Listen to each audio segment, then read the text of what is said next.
Hey, this is Henk Akkermans, Supply Network Dynamics Chapter 2, Example 2, Exponential Decay.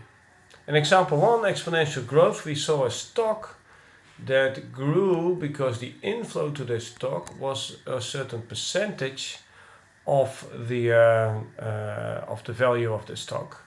With exponential growth, again, we have a stock and a flow, and the flow again is a percentage every time of the value of the stock, but now it's the outflow.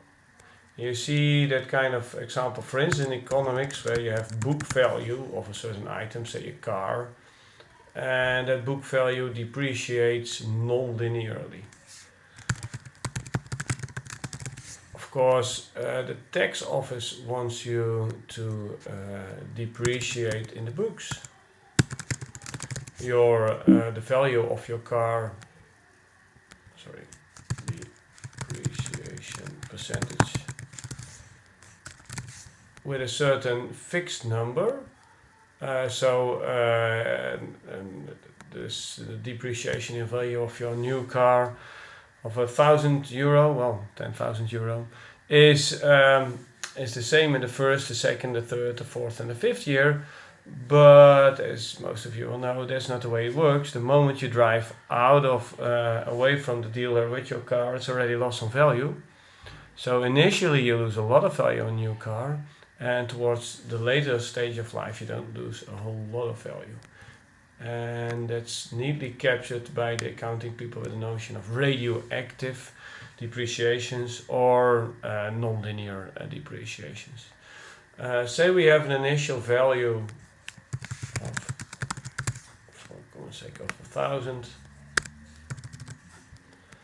and there we go, we put that in the book value, and a depreciation percentage of 5%, probably not very much, but it works on a monthly basis.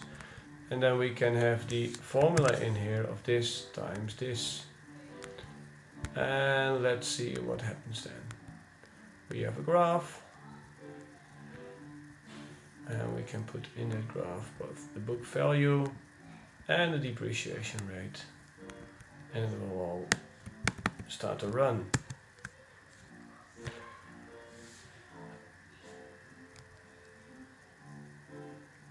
Notice again, I took a longer time period, that initially the depreciation rate is steep but looks almost linearly and gradually decays. This function is negative feedback.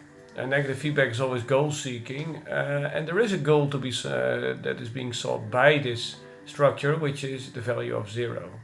Now, of course, that doesn't mean that you want your car to become totally worthless so quickly as possible, but nevertheless, that's what, mathematically speaking, this thing does. So far for exponential decay.